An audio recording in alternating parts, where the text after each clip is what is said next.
You don't have to reproduce to be a force of love and kindness in the world. Okay, I'm getting off my soapbox. Good Lord. I always digress.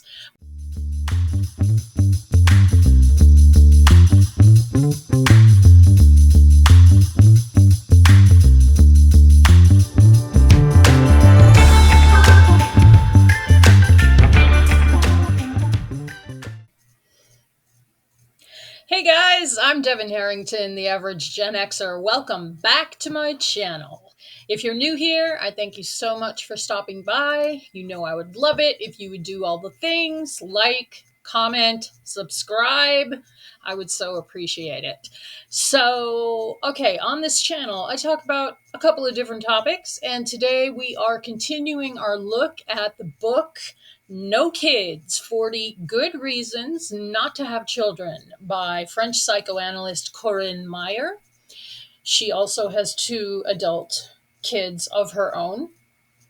I always feel like I have to tell people that whenever I talk about this book because it was very shocking at the time in 2007, I think, when this book came out, that a mother would dare to say negative things about motherhood. So we are taking a look at 10 reasons at a time. There are 40. This is part 2. That means we are on reason number 11. So let's get right to it. Reason number 11, not to have children. To be or to do, don't decide. For a long time, the newborn child was seen as an eating and defecating tube. Charming. A view that corresponded to 20th century obstetricians' description of the child as the necessary and inevitable product of the delivery room. But in under 30 years, this thing has been transformed into a precious object endowed with its own special essence. A lot of shrinks, among them some of the great ones, have done their utmost to make it clear that babies, children, are not just objects, they are subjects whose individuality must be respected. Well, we can now include embryos in that, at least in the state of Alabama, here in the States, where embryos have essentially been granted personhood in the IVF lab. I don't know if any of you guys are fans of Michael Moore, but I listened to his podcast, and I happened to catch him on a news show. So he's on a live news show right after the Alabama decision happened about the embryos. And the host introduces him, and Michael Moore is yelling, "Shut up! Stop it! Be quiet out there!" And the news guy's like, "Oh my God, what's happening?" And Michael Moore said, "There's a bunch of embryos running up and down the hallway." Getting back to Ms. Corinne Maier's fine book, No Kids, 40 Good Reasons Not to Have Children. She goes on to say, parents believe that their adorable child is a blessing and must be catered to as the sole focus of their own entire existence. And that is certainly the case in the world in the United States these days. If you are able to have children and you choose not to, you still are considered to be maybe not so much something wrong with you. I don't know. I'm past my childbearing years are past, and I never realized how thrilled I would be to not be able to get pregnant anymore. You know, I mean, menopause is a bitch, but I think Gen X women are going to make some changes to the way society views menopausal women, and I'm stoked about that. I myself look at it as just, I can't get pregnant anymore. And I never wanted to get pregnant in the first place. So, hooray, I can't get pregnant. I don't see it as having any other effect on me as a person. I don't know. Anybody Have any thoughts on that? Please drop it in the comments. But getting back to reason number 11, God damn it, can I stay on one train of thought today? Once upon a time, it was clear the parents were just mom and dad. But these days, more and more, children enlist a third person in order to get born. The sperm donor who takes the place of a sterile husband. The ova donor who stands in for a sterile wife. The mère porteuse, I did not look up that. I think it means the surrogate in French, who allows another woman to become the mère de famille to a baby that she, the surrogate, has conceived with the other woman's husband. It now takes three bodies. And I have to interject here and say that can be the case. You know, we have a lot of science, a lot of technology. We are able to help people who in the past would not be able to have children to have them now. And if you want children that bad that you're willing to go through all that trouble, then have the kids. I mean, you obviously want desperately to be a parent, so more power to you. It now takes three bodies, not two, to make a child. Blended families are no different. The step parent who raises his or her partner's children is contributing to the creation of the child.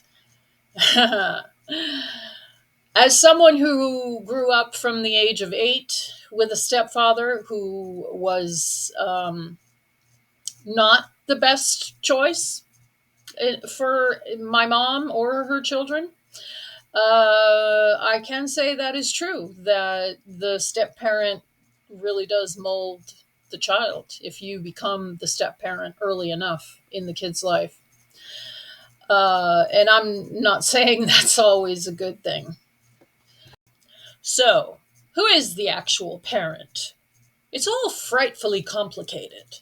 But what is clear is that the looser the definition of parenthood becomes, the more we throw ourselves into being parents. The child has become the focal point of the family. Everything and everyone revolves around him. And the orbiting adults come in an ever greater variety of combinations. Fortunately, there is a guiding light. Quote, to have children is to give love, unquote, says a journalist in Parents, a magazine devoted to comforting parents with an identity crisis. L'amour toujours. Love always. How simple. How reassuring. This is a weird chapter, you know, like I don't usually read almost the whole thing, but she's basically saying that our society has just like become child obsessed and putting the child on this pedestal and also putting the pressure on people to feel that without procreating your life will be meaningless, and that is the whole purpose of you being here is to create the next generation. And I mean, that's not news, you know, it's been like that for a while. We've had this child obsession, but as usual, the French woman has a very interesting way of putting it. Moving on, the 12th reason not to have children is a quote from French novelist Michel Houellebecq. The child is a sort of vicious, innately cruel dwarf. And I have to say that's true. Story time. When I was a kid, as I've said many times on this channel, I'm the only girl. I'm the oldest of 4. And so I was the built-in babysitter. And I so clearly remember screaming at the top of my lungs at my 3 younger brothers, who were, like all young boys, very rambunctious, but just screaming at them how much I hated them and how I was never babysitting them again. And this was like would happen, you know, time after time after time. My mom and my stepdad tended to go out to a fancy dinner every Saturday night or go out dancing or whatever. And so babysitting my three younger brothers was my job. And I can certainly confirm that children are a sort of vicious, innately cruel dwarf because they just wreak havoc.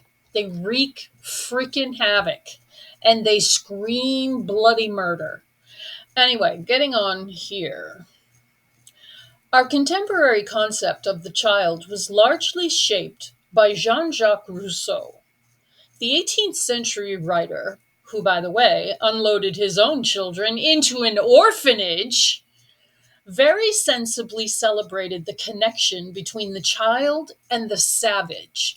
Each lives in direct communion with the world, understanding reality in a state of purity as yet unaltered by civilization.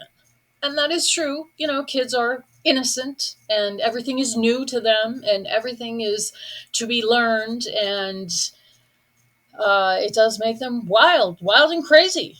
They act like little drunk people.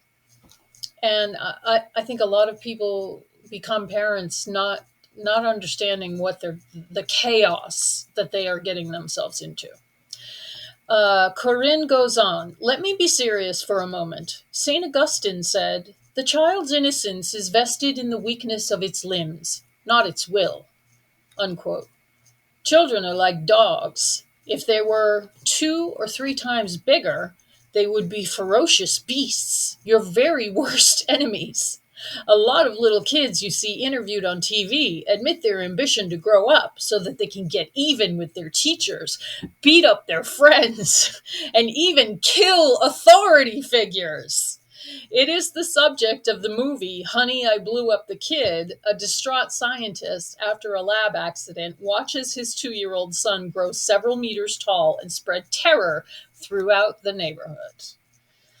So yeah, kids are just little terrorists and they are capable of horrific things depending on the environment that they grow up in. And as I always say, I am a child-free person. I am one of those people who, you know, like everything with humanity, I think is a spectrum. You've got your people over here who are come into the world knowing that getting married and having children and raising a family is what they were meant to do. And those are the people that should be having kids. And then there's people like me who are at the far other end of the spectrum. And we come into the world knowing that we never need to have kids ever. It is the last thing that would ever interest us. I literally always say that having kids is, there are literally a million other things I'd rather do before I would think of having kids. But all these people in the middle, I think, is who I make this content for. I don't watch a ton of child-free content. I do love Childfree Kimberly. She was the first child-free content creator that I found on YouTube, and she is actually one of the women who inspired me to start a channel and give this a shot. So if Childfree Kimberly, if you ever see this, I follow you on Instagram. Love your stuff. Thank you for what you do. Anyway, I make this content for all the people in the middle who are on the fence. And that's most people kind of don't think about it, or they are raised in an environment, whether it's religious or not, where it's just expected that everybody has kids. So if this content that I make can help anyone on the fence realize that it's better to not be a parent than to become a parent and regret it. Because if you have a desperate desire to reproduce, you're probably going to do that. But if you have a desire to nurture the next generation. You don't have to have your own kids to do that. Whether you're volunteering at a hospital holding babies in the NICU, or whether you mother your friends' children, or you mother your animals, or you mother animals at the shelter, or you mother your houseplants, or whatever, you can nurture something. You don't have to reproduce to be a force of love and kindness in the world. Okay, I'm getting off my soapbox. Good Lord, I always digress. Moving on to number 13 of the 40 good reasons not to have children. Kids are conformists. Nobody is more of a conformist than a child. It's normal. He apes the adults, the bigger kids, even those his own age that he's jealous of. The child spends his life wanting to be somebody else in order to be popular. And it's when he gets older that he realizes that growing up is not an end in itself. But then childhood is over. It's too late to make the best of it. Always wanting to be somebody else, the child is never satisfied with himself. God, I feel that so hard. So hard, I feel that sentence.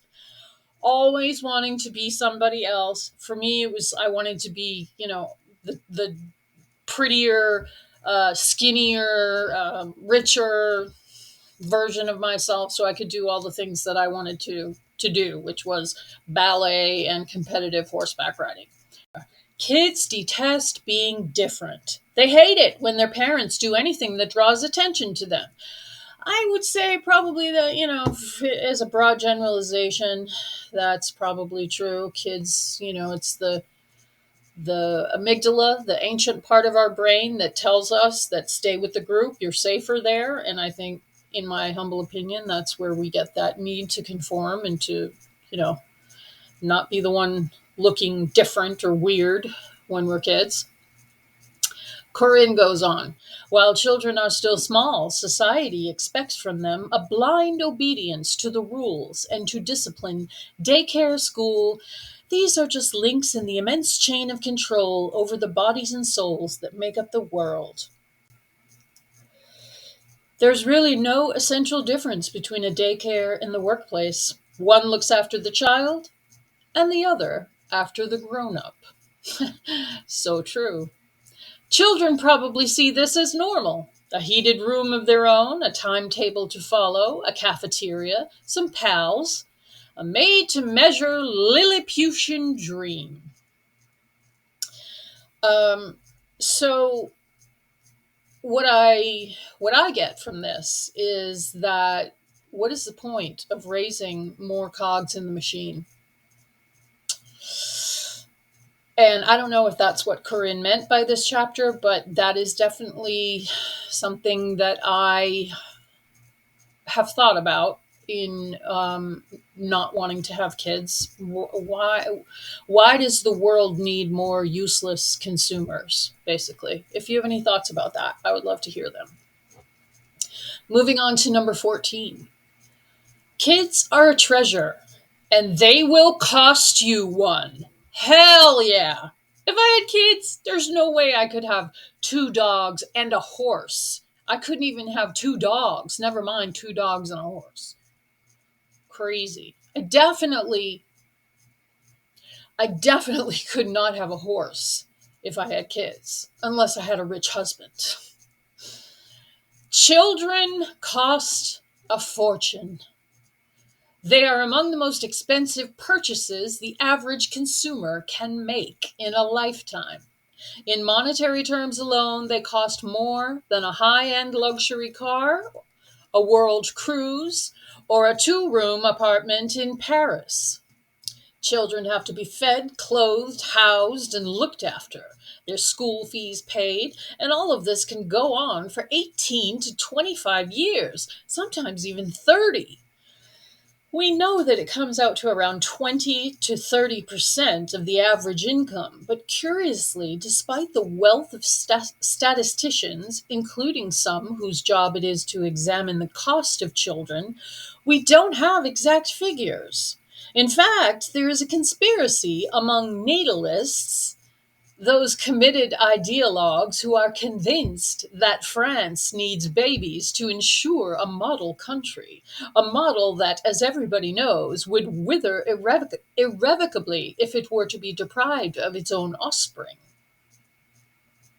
The secret to happy parenthood is obviously money. Yes, which will let you escape the constant servitude that goes with the job. Angelina Jolie, Sharon Stone, Madonna, Nicole Kidman, and Susan Sarandon are always depicted as fulfilled mothers. They never miss a chance to say that motherhood is the most important thing in their lives. The men are the same. Paternity has revealed the profoundest depths to Johnny Depp, and all his life, Tom Cruise just wanted to be a father. We'll do celebrity child free stuff some other video. Having staff helps, yes. A babysitter who sleeps over when the parents go out, a nanny who puts together meals when you are eating out with a girlfriend, a tutor to supervise the homework. That's the least you need to make parenthood tolerable. And she goes on from there, but you get the point. It's drudgery. It is 24/7. You worry in a way that, and I only know this because of babysitting my brothers so much. And it was 2 days after my 11th birthday when my mother had my youngest brother, and he was number 4, and they were running their own business. They didn't have time to take care of this baby. So I was 11 years old, put in charge of an infant for much of the time. I had to put my brother to bed every night. I had to dance him to sleep, put him to bed, watch him all the time. And I was 11 years old, and the kid fell off my bed, cracked his head. I mean, I dropped him a few times because I was an 11-year-old child. What kind of a moron gives an 11-year-old an infant? Anyway, the point is that I know how much you worry because I was forced into worrying about my brothers, because if anything happened to them, there was going to be hell to pay for me from my stepfather, my mother. I mean, the screaming and yelling, and there was physical abuse and blah, blah, blah, blah, blah. But that gives you an idea of how, or that gave me an idea in thinking about having children of one's own, how your brain would just never turn off. You would constantly be worrying about where that kid is, and are they okay, and do they have clean clothes on, and are they hungry, or are they thirsty, or whatever it is, for the rest of their life. It's not like you just worry till they're 18. And personally, I don't need that kind of stress. Moving on. Number 15. Kids are unbiased allies of capitalism.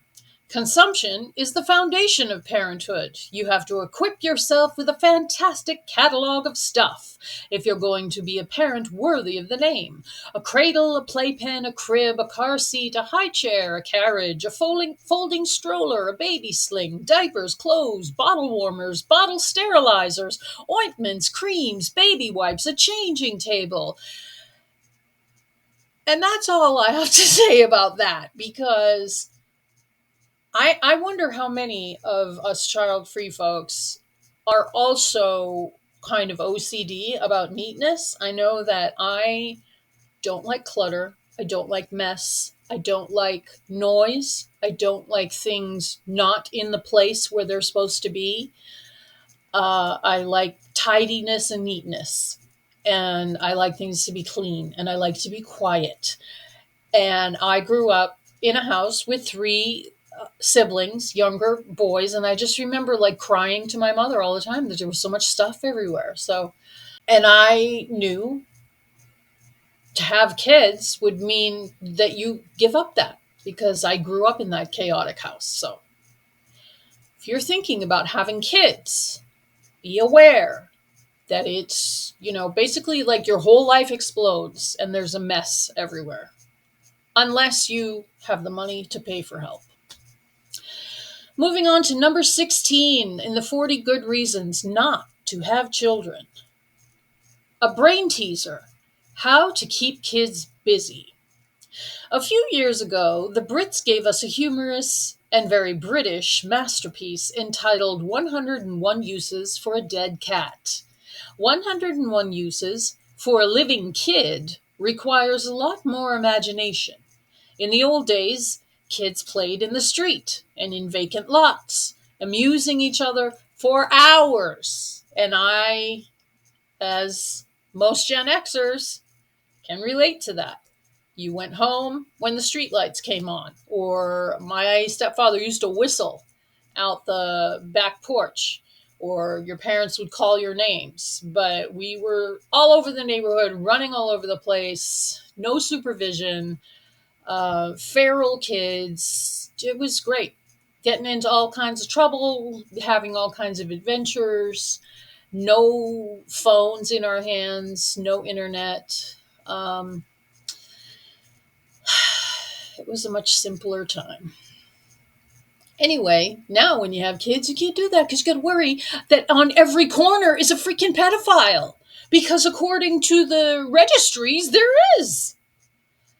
So, getting back to Corinne's book, the kids are kept inside, like they're in Boris Vian's novel Heart Snatcher, the story of a mother so tormented by the thought that something might happen to her kids that she ends up putting them in a cage. On the one hand, capitalism has used kids as lab rats to test their products. On the other, they've given us many things in return. The former was free. The latter we paid for. That's the way it goes. It begins with the TV, in front of which the kid lies motionless for hours of brainwashing. The kid doesn't think he's doing himself any harm, but the upper and middle classes worry because they think TV is going to make kids stupid and adults brain dead. But for them, it's usually too late. Those classes tend to choose more sophisticated stuff, video games, which kids are crazy about, and which are no more intelligent but still have the virtue of keeping them occupied. Long live high-tech babysitting. And she goes on, but I think right now, the common thing, and I just actually knew someone with a toddler, a 3-year-old, and he was what's known these days as an iPad kid. And he had his little kid's iPad with a handle, and he would wake up in the morning and she'd hand it to him, and he'd, be on there watching stuff and listening to music, singing songs. But it was just all day in the iPad, and that is so sad. So, another reason, why bother? Why bother having children? Reason number 17, the parents' worst nightmares. Parenthood is the way of the cross, paved with a lot of stations. If anyone doesn't know what she's talking about, I think she's referencing the Stations of the Cross, which is a Catholic ritual. I can't remember if it's done during Lent.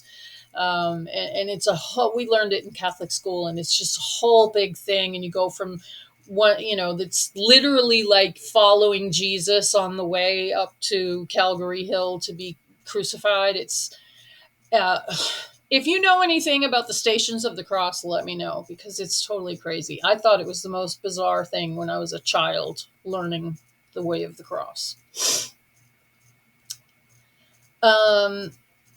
So Corinne is saying that parenthood is the way of the cross, and it has a lot of different stations. Here are some of the worst stations.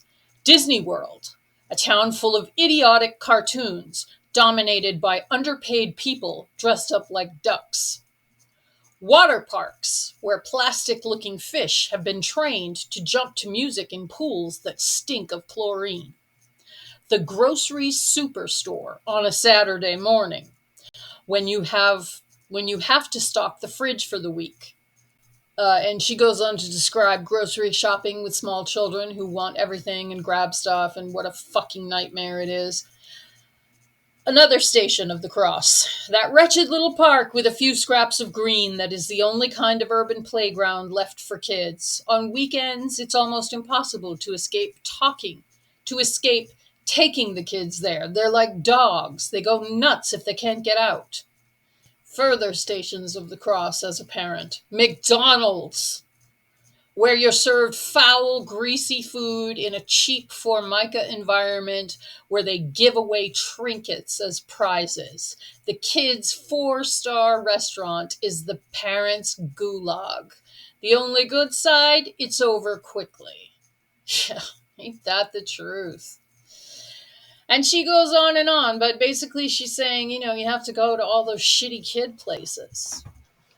I mean, if going to birthday parties at Chuck E. Cheese, like, that just makes my throat tight just saying that, because I would so not want to have to do that. And yet, when you have children, you have to go where their friends are and where their friends' birthday parties are. Okay. Reason number 18 in the 40 good reasons not to have children. Don't be fooled by the ideal child illusion. Beautiful, poetic, ideal. That is our vision of the child. She embodies the dream of a lost golden age, which, like every golden age, never really existed. Curiously, childhood has become an ideal that leads adults into illusory dreams. It is no longer children who dream of freedom and growing up, but rather adults who dream of childhood as a paradise that they will never again visit. Except on TV. What other explanation is there for reality shows like Star Academy, in which adults voluntarily go back to school, where they sleep in dormitories, learn to sing and dance, squabble, and then get publicly forgiven? Television shows just worship childhood, even when, or especially when, it's adults who write and act in them. So basically, she's saying that everything on TV is a lie when it comes to having kids and being a kid. So I remember crying and being so upset that my house as a kid, my family's house, was not neat and clean like the house on the Brady Bunch and other TV shows I watched. And I was just like unconsolably crying about that. And my mother was, had to keep saying, but that's just TV. It's not real.